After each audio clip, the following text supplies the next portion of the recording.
आपके लिए बहुत यूजफुल रहने वाले हैं। चलिए सबसे पहला क्वेश्चन आपकी स्क्रीन पर भी आपको दिखाई देंगे। पर सेक्शन कुछ टाइम लिमिट है क्या? देखिए कुछ टाइम लिमिट नहीं होती है, एक सेक्शन की कोई स्पेसिफिक टाइम लिमिट नहीं होती है। पहले तो मैं आपको थोड़ा सा बता दूं, पेपर का पैटर्न बता देती हूँ कि जनरल पेपर जो है आपका पेपर 1, उसमें 5 पार्ट होते हैं, reasoning, maths, general awareness, English and general Hindi.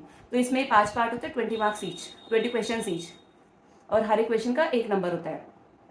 तो आप जैसे रीजनिंग, मैथ्स, इनका कोई टाइम लिमिट नहीं है जो डीएसएसबी ने प्रिस्क्राइब की है, बट आप जब अपनी स्ट्रेटेजी बना रहे हैं तो आपको वो लिमिट, कुछ टाइम लिमिट रखनी है कि ये वाला पार्ट के लिए मैं इतने मतलब इतना टाइम दूंगी। वो आपको अपनी स्ट्रेटेजी में रखना है कि मैं पेपर 1 में रीजनिंग वाले सेक्शन को फॉर एग्जाम्पल 15 मिनट्स दूंगी। तो वो आपको अपनी स्ट्रेटेजी इसी तरह से बनानी है।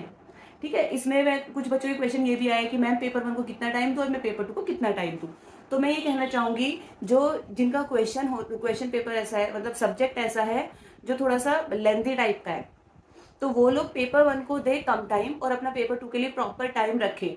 जैसे मैथ्स के स्टूडेंट्स हैं, टीजीटी मैथ्स वाले, तो उनके लिए क्या करे, वो पेपर 1 को वो कम से कम, मतलब पेपर 1 को 45 टू 50 मिनट्स दे, लेकिन पेपर 2 के लिए वो 1 घंटे से ज्यादा का समय रखें।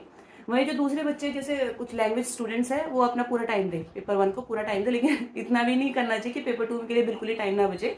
मतलब अगर आपको लगता है कि 1 आवर में हो जाता है तो 1 आवर दीजिए, 1 आवर 5 मिनट 10 मिनट, इतना तो ऊपर नीचे चल जाता है। लेकिन पेपर जब आप अटेम्प्ट करें तो इस तरह से आपकी स्ट्रेटेजी होनी चाहिए कि आप पूरा पेपर देख पाए। ऐसा ना हो कि लास्ट में आपका 1-2 सेक्शन रह गया, तो ये वाली चीज नहीं होनी चाहिए। ठीक है, तो आप अपनी स्ट्रेटेजी ऐसे ही बनाइए कि आप पूरा पेपर अटेम्प्ट कर पाए।